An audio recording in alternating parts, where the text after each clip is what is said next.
मैं आपको बताने वाली हूँ कि सिंपल सेंटेंसेस का यूज हम वर्ब के थर्ड फॉर्म के साथ कैसे करेंगे।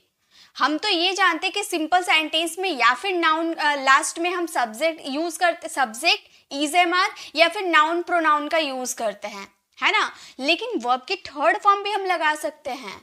कैसे लगाएंगे वो आज मैं आपको बताने वाली हूँ कि किसी के स्टेट ऑफ बीइंग को आप बताओगे उसमें भी वर्ब की थर्ड फॉर्म लगती है। कैसे लगती है चलिए वो देखते हैं। वही आज के इस वीडियो में हम क्लियर करने वाले, बहुत इंपॉर्टेंट है। अक्सर स्टूडेंट को ये कॉन्सेप्ट क्लियर नहीं होती है, आप देख लीजिए। जैसे मैं ट्रैफिक में फंसी हुई हूं, तो मेरी पोजीशन क्या है, ट्रैफिक में फंसा होना। तो ये तो मेरी पोजीशन मैं आपको बता रही हूँ कि मैं ट्रैफिक में फंसी हुई हूँ, मेरी पोजीशन है। लेकिन यहाँ पे फंसना आपका एक्शन भी हो रहा है, समझ गए। इसके लिए वर्ब की थर्ड फॉर्म लगेगी। वो कपड़े धुले हुए हैं, तो वो जो कपड़े हैं उसकी पोजीशन क्या है, धुल जाना, है ना, धुल गया है, यानी कि कोई काम खत्म हो गया। ये जो वो कपड़े हैं ये आपका सब्जेक्ट नहीं है, यहाँ पर आप इसकी पोजीशन को दिखा रहे हो। वो कपड़े जो है धुले हुए हैं, या ना ही आपका पेसिव है ना ही आपका टेंसेस का कोई सेंटेंस है। ये आपका सिंपल सेंटेंस है जो कि वर्ब की थर्ड फॉर्म के साथ बना होगा। ये किसी की स्टेट ऑफ बीइंग को बताएंगे प्लस उसमें एक्शन को भी शो करेंगे, तो वो एक्शन के लिए आपको लगाने होंगे वर्ब की थर्ड फॉर्म। बहुत इंपॉर्टेंट है। ये तो कवर करने वाले हैं is am are was verb के साथ वर्ब की थर्ड फॉर्म सिंपल वाले सेंटेंस के लिए। प्लस हम और क्या सीखने वाले हैं, हेल्पिंग वर्ब के साथ टू लगा देते, वर्ब की थर्ड फॉर्म लगा देते, तो इसके बहुत सारे मीनिंग निकलते हैं। पहले इज एम आर के साथ भी टू प्लस वर्ब की थर्ड फॉर्म लगा सकते हैं। Was were, has have, had, will या would have to, could have to, could have had to, should have to, having to, able या फिर about to, इन सब के साथ वर्ब की फर्स्ट फॉर्म लगती है। ये भी हम क्लियर करने वाले, तो वीडियो में बहुत कुछ आप सीख कर जाने वाले हो। ये तो आप फर्स्ट टाइम कवर करोगे, बहुत इंपॉर्टेंट है। ये सेंटेंसेस बनाना जरूर सीखिएगा, वरना आप इंग्लिश बोलते वक्त ना बिल्कुल अटक जाओगे। तो ये सीखना जरूरी है। साथ में ये, इससे आप इंग्लिश बोलने की शुरुआत करते हो, इन हेल्पिंग वर्ब से आप इंग्लिश बोलने की शुरुआत कर सकते हो, ठीक है। तो चलिए वीडियो को स्टार्ट करते हैं। पहले हम is am are was verb के साथ वर्ब की थर्ड फॉर्म का यूज यहाँ करते हैं, वो सेंटेंसेस कैसे होते हैं वो देख लेते हैं। उसके बाद हम helping verb to plus verb की फर्स्ट फॉर्म में जाएंगे। ओके, सो फटाफट वीडियो को लाइक कर दीजिए आप लोग। जिन लोगों जो जुड़ गए हैं फटाफट लाइक कर दीजिए और सेशन को शेयर भी कर दीजिए, क्योंकि काफ़ी लोगों के पास नोटिफिकेशन नहीं जाता है। तो आप लोग लाइक करोगे, शेयर करोगे, तो उन लोगों के पास भी ये वीडियो चला जाएगा, वो भी सीख पाएंगे। बहुत ही नई चीज़ हम आज सीखने वाले हैं, ठीक है। ओके, चलिए स्टार्ट करते हैं। देखिए सबसे पहले ये तो हमें पता है कि हम is am are was verb की थर्ड फॉर्म वाली क्लास करने वाले हैं। और वर्ब की थर्ड फॉर्म यानी कि आपको वर्ब आने चाहिए, तभी आप वर्ब की थर्ड फॉर्म का यूज कर पाओगे, ठीक है। तो वर्ब्स की वीडियो तो मैं पहले ही ला चुकी हूँ, है ना। तो यहाँ पर हम ये देखते हैं, मैं ट्रैफिक में फंसी हुई हूँ, तो मेरी पोजीशन क्या है, मेरी पोजीशन है मैं ट्रैफिक में फंसी हुई हूँ, ये मेरी पोजीशन है, मेरी अवस्था है। तो अवस्था ही हमारा कौन बताता है, अवस्था ही हमारा इज एम आर से हम बता लेते हैं, है ना। सिंपल सेंटेंसेस में तो यही करते हैं कि इज एम आर या वॉज वर्ब रहता है तो हम अपनी अवस्था, अपनी पोजीशन को शो कर लेते हैं। लेकिन वर्ब की थर्ड फॉर्म का माजरा क्या है ये देखिए, मैं ट्रैफिक में फंसी हुई हूँ, यानी कि ट्रैफिक पहले ही लग चुका था, अभी भी वो काम चल रहा है ना। फंसी हुई हूं मतलब खत्म भी हो गया है और चल भी रहा है, ऐसा हम कहना चाहते हैं, ठीक है। बस आप ये सोच लीजिए कि ये सेंटेंसेस आपका स्टेट ऑफ बीइंग को शो करता है, लेकिन इनमें एक्शन भी होता है, ठीक है।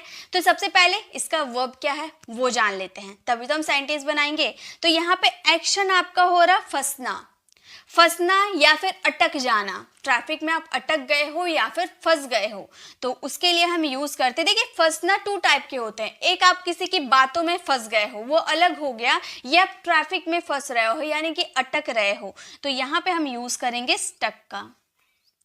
ओके, स्टक ये हमारा वर्ब है। अगर इसके सेकेंड फॉर्म की बात करें तो इसका सेकेंड फॉर्म हो जाएगा स्टक और थर्ड फॉर्म भी हो जाएगा स्टक। ओके तो यही इसके वर्ब्स हैं। मैं सबके वर्ब्स की फॉर्म भी आपको बताते हुए चलूंगी, तो आप इसकी नोट्स बनाने की जरूरत नहीं है, आप मेरे साथ बस सीखते हुए चलो, ठीक है। सेंटेंसेस को मैं एक सेंटेंस बना के बता दूंगी ना, आपको समझ में आ जाएगा। तो मैं ट्रैफिक में फंसी हुई हूँ, मैं के लिए क्या यूज करेंगे, आई का यूज करेंगे। आई के साथ क्या लगता है, एम लगता है, एम का यूज कर देंगे। उसके बाद वर्ब की थर्ड फॉर्म, क्योंकि इज एम आर के बाद वर्ब की थर्ड फॉर्म लगानी है, तो वर्ब की थर्ड फॉर्म यानी कि स्टक का यूज करेंगे। I am stuck in traffic, in traffic, मैं ट्रैफिक में फंसी हुई हूँ। सेंटेंस आपका बिल्कुल सिंपल बनेगा, सिंपल सेंटेंस जैसे बनता है ना वैसे ही बनेगा, बस आपको वर्ब की थर्ड फॉर्म का यूज करना है, ये याद रखना है, ठीक है। नेक्स्ट, वो कपड़े धुले हुए हैं, मतलब बहुत सारे कपड़े वहां रखे हुए हैं, तो आप इशारा करते हुए बताते हो ना वो कपड़े धुले हुए हैं, तो वो के लिए क्या लगाया जाता है, दोज लगाया जाता है। जब बहुत सारे कपड़े होते हैं और कहीं दूर रखे होते हैं, आप इशारा करके बताते हो, तो उसके लिए दोज का यूज किया जाता है, ठीक है। और यहाँ पर धुलने का काम हो रहा है, धुलना को हम क्या बोलते हैं, धुलना को हम वॉश बोलते हैं। इसकी सेकेंड फॉर्म क्या हो जाती है, सेकेंड फॉर्म वॉश्ड हो जाती है, और थर्ड फॉर्म क्या होती है, थर्ड फॉर्म भी वॉश्ड हो जाती है। ओके तो ये कपड़े धुले हुए, आप फटाफट बनाते हुए, दोज क्लोथ्स, आप मेरे साथ बनाते हुए चलो, दोज क्लोथ्स, बहुत सारे कपड़े हैं, तो आर का यूज करेंगे, प्लूरल हो गया। उसके बाद क्या लगाएंगे, वर्ब की थर्ड फॉर्म, वर्ब की थर्ड फॉर्म क्या है, वॉज्ड है, तो वर्ब की थर्ड फॉर्म वॉज्ड का यूज कर दिए। यहाँ पे कोई ऑब्जेक्ट नहीं है, तो ऑब्जेक्ट का यूज हम नहीं किए। हो गया हमारा सेंटेंस कंप्लीट, वो कपड़े धुले हुए हैं, दोज क्लोथ्स आर वॉश्ड, मतलब ऐसा सेंटेंस जिसकी आप स्टेट ऑफ बीइंग बताओगे और उसमें कोई एक्शन हो रहा, तो उन एक्शन के लिए आपको वर्ब की थर्ड फॉर्म का यूज करना होगा।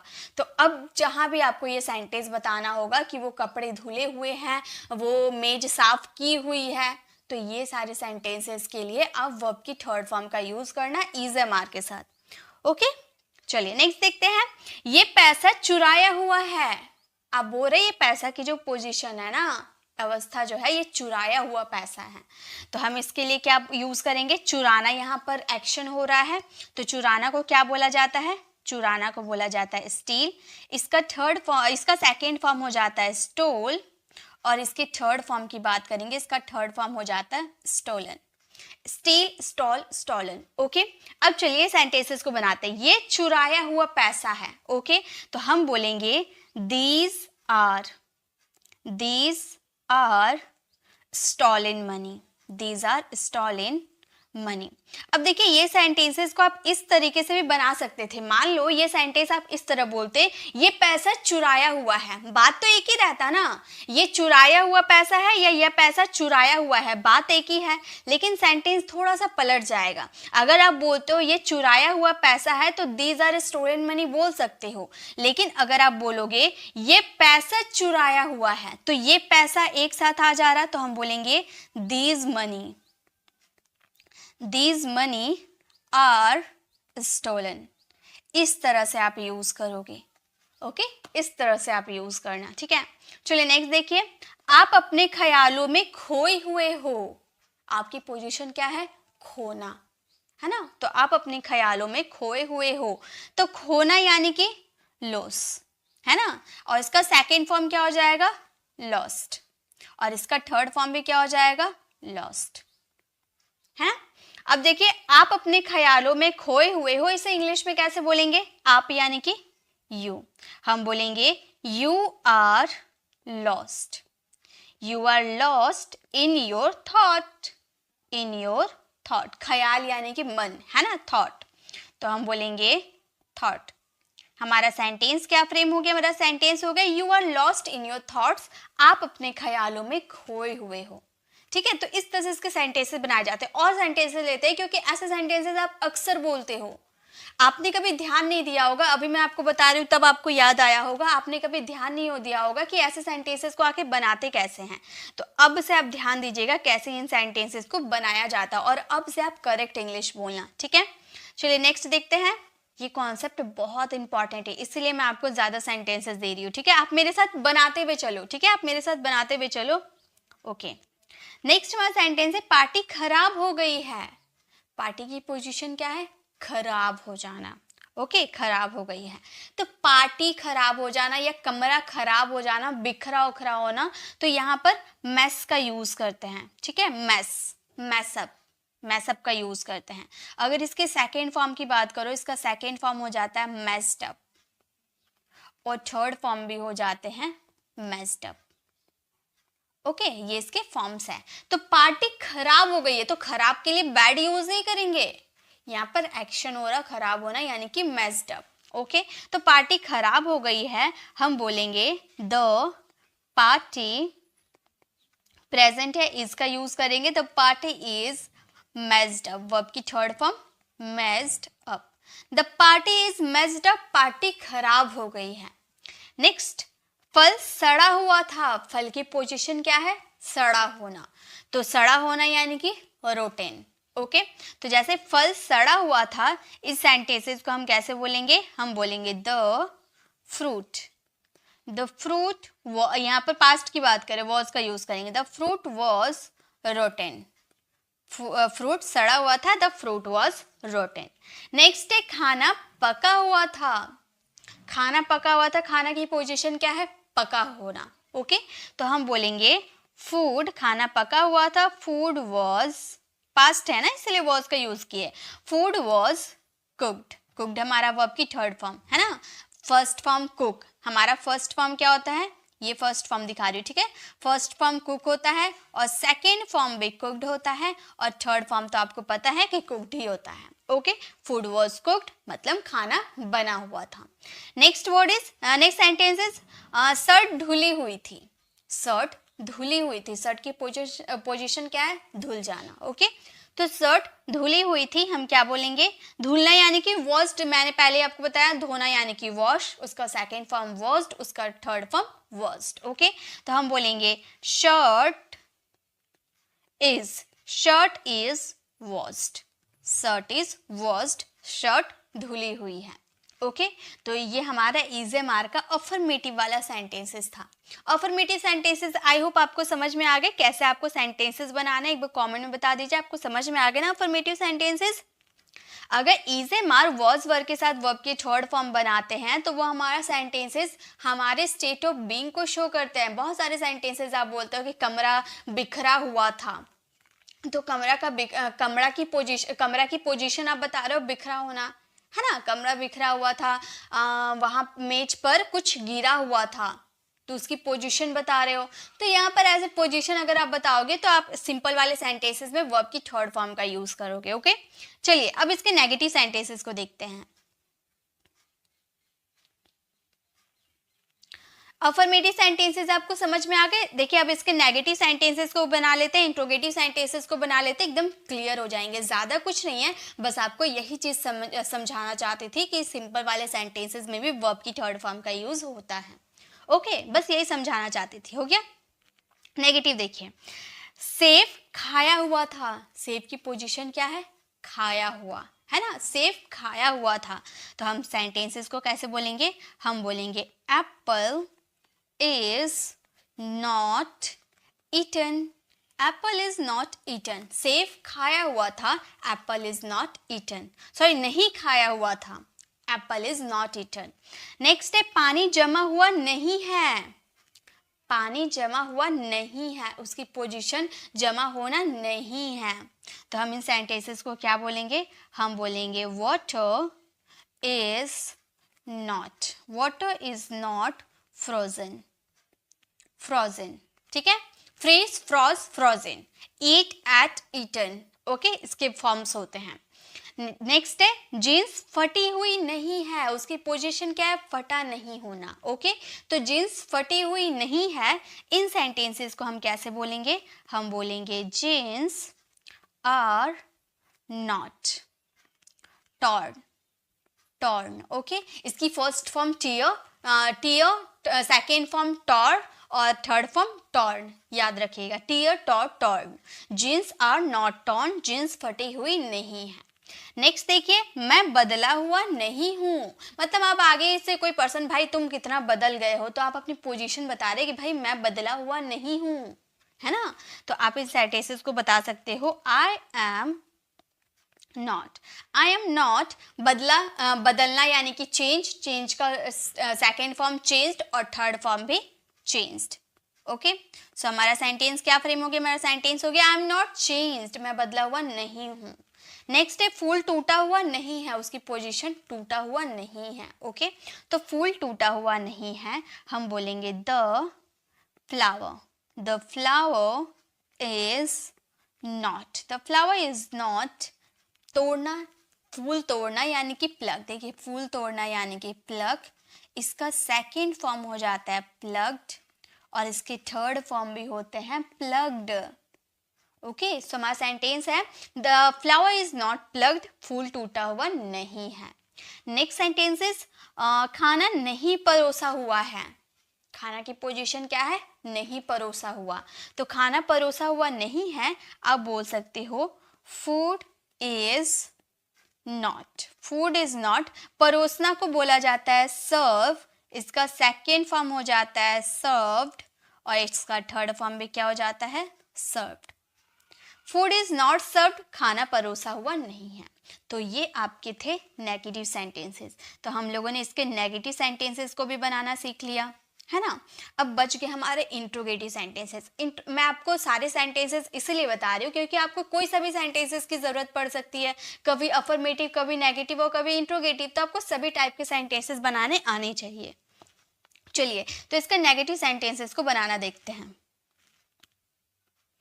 इसके नेगेटिव सेंटेंसेस है क्या घर सजा हुआ है, क्या घर सजा हुआ है। आप किसी से पूछ रहे हो कि घर की जो पोजीशन है क्या सजा हुआ है। ओके, तो आप इन सेंटेंसेस को घर यानी कि हाउस, हाउस आपका सिंगुलर है, सिंगुलर के साथ इज लगाएंगे, तो हम बोलेंगे is the house, is the house. सजाना यानी कि डेकोरेट, डेकोरेटेड, डेकोरेटेड। ओके, याद रखिएगा। तो इज द हाउस डेकोरेटेड, क्या घर सजा हुआ है, इज द हाउस डेकोरेटेड।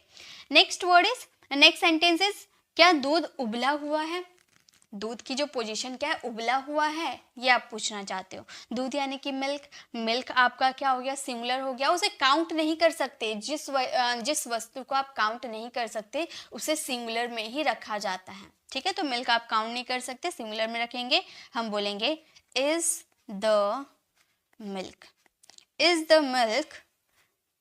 उबलना को क्या बोला जाता है, उबलना को बॉयल बोला जाता है, बॉयल का सेकेंड फॉर्म बॉइल्ड होता है और थर्ड फॉर्म भी बॉइल्ड होता है। सो हमारा सेंटेंस हो गया इज द मिल्क बॉइल्ड, क्या दूध उबला हुआ है। नेक्स्ट सेंटेंस क्या फोन चार्ज किया हुआ है, मतलब फोन की पोजीशन क्या है, चार्ज किया हुआ है। तो चार्ज होना यानी कि चार्ज आपका फर्स्ट फॉर्म हो गया, उसका सेकेंड फॉर्म चार्ज्ड और थर्ड फॉर्म भी चार्ज्ड। तो फोन यानी कि सिंगुलर है तो इसका यूज करेंगे, हम बोलेंगे is the phone, is the phone charged, is the phone charged. क्या फोन चार्ज किया हुआ है, is the phone charged. Okay, next क्या नोट फटा हुआ है, क्या नोट फटा हुआ है, नोट की जो पोजीशन है क्या फटा होना है। तो मैंने आपको बताया कि फटा होना यानी कि टेयर, सेकेंड फॉर्म टोर, थर्ड फॉर्म टॉर्न। तो क्या नोट फटा हुआ है, नोट को आप नोट आपका सिंगुलर हो गया, तो हम बोलेंगे is the note, is the note torn, is the note torn. क्या नोट फटा हुआ है, is the note torn. Next क्या शहर जगमगाया हुआ है, शहर की पोजीशन क्या है, जगमगाया हुआ। तो क्या शहर जगमगाया हुआ है, तो हम बोलेंगे is the city, is the city light up, is the city light up. देखिए इसके फर्स्ट फॉर्म भी लाइट होगा, सेकेंड फॉर्म भी लाइट और थर्ड फॉर्म भी लाइट। ओके, सेम होंगे। नेक्स्ट क्या शेर मरा हुआ है, मतलब यहाँ जो शेर पड़ा हुआ है क्या शेर मरा हुआ है, उसकी पोजीशन क्या है, मरना। ओके, तो ये सेंटेंसेस को आप बोलोगे is the lion, is the lion dead, is the lion dead. क्या शेर मरा हुआ है, इज द लायन डेड। तो ये आपके थे इंट्रोगेटिव, ये हमारे सारे सेंटेंसेस इंट्रोगेटिव के सेंटेंसेस थे। अगर WH फैमिली वर्ड्स आते हैं तो आपको सिंपली यहाँ WH फैमिली वर्ड्स का यूज़ कर देना है, बाकी सारे सिंपल सेंटेंस बनेंगे। ओके, तो ये आपको क्लियर हो गए। तो हम लोगों ने अभी तक क्या कवर किया, हम लोगों ने is am are was verb के साथ वर्ब की थर्ड फॉर्म के कॉन्सेप्ट को कर लिया है क्लियर। और आपको वीडियो कैसी लगी कमेंट में ज़रूर बताइएगा गाइस। अच्छी लगी तो लाइक कीजिएगा, अपने फ्रेंड सर्कल में ज़रूर शेयर कीजिएगा। और आप हमारे चैनल पर नए हैं तो आप मेरे चैनल को सब्सक्राइब कर आने वाले बेल आइकन को ज़रूर प्रेस करें ताकि रोज़ आने वाली वीडियोस की नोटिफिकेशन आपको समय पर मिलती रहे। मिलते हैं नेक्स्ट ऐसे इन्फॉर्मेटिव वीडियोस के साथ, तब तक के लिए कीप लर्निंग।